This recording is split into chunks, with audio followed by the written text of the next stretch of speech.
হঠাৎ করে যদি আপনি শুনে থাকেন যে পৃথিবীর গতি আগের তুলনায় অনেকটাই বেড়ে গিয়েছে, তাহলে ১ম এই আপনার অনুভূতি কি হবে বা আপনার রিঅ্যাকশন কি হতে পারে? বা যদি আপনাকে জিজ্ঞাসা করা হয়, আজ থেকে ২০ কোটি বছর আগে পৃথিবীতে দিনের দৈর্ঘ্য কত ছিল? আপনি কি জানেন? বা আজ থেকে ২০ কোটি বছর পরেই পৃথিবীতে দিনের দৈর্ঘ্য কত হতে পারে? সেটা কি আপনি জানেন? আমি জানি আপনার কাছে এই সমস্ত প্রশ্নের উত্তর নাই।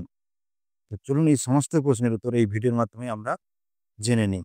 আর কেন ২০২৫ সালের ৯ আগস্ট তারিখটি ইতিহাসের পাতায় থেকে যেতে পারে, সে বিষয়ে আমরা এই ভিডিওর মাধ্যমে পুরোটা আলোচনা করব।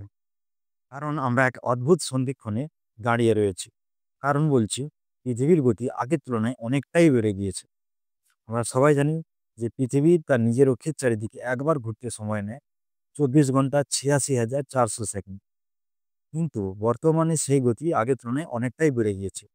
এই পৃথিবীর গতির উপর নজরদারি রাখে যারা, সেই সংস্থা IERS বা international earth rotation and reference system service, IERS, তাদের রেকর্ড অনুযায়ী ২০২০ সালে পৃথিবীর গতি যে বেড়েছে তার একটা ধারণা পাওয়া যায়।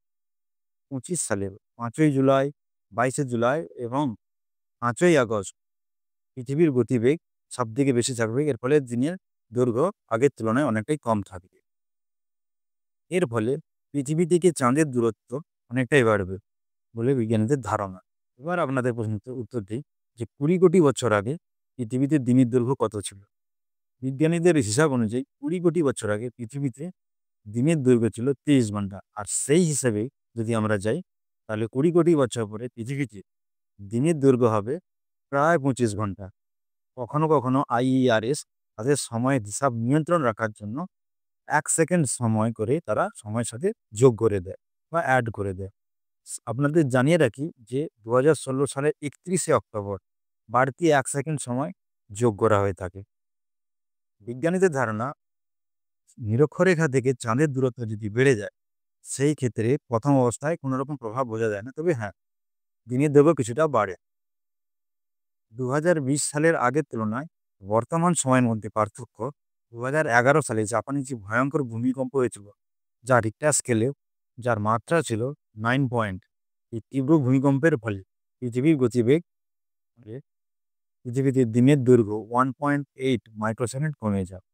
ভিডিওটি আপনাদের কেমন লাগলো অবশ্যই কমেন্ট করে জানাতে ভুলবেন না। আর যদি ভিডিওটি ভালো লেগে থাকে, অবশ্যই ভিডিওটিকে লাইক, কমেন্ট এবং শেয়ার করে দিবেন। যদি পারেন সাবস্ক্রাইব করে পাশে থাকবেন। এরকম আরও নতুন নতুন ইনফরমেটিভ ভিডিও যাতে আপনাদের সামনে নিয়ে আসতে পারি, সেই চেষ্টাই করব।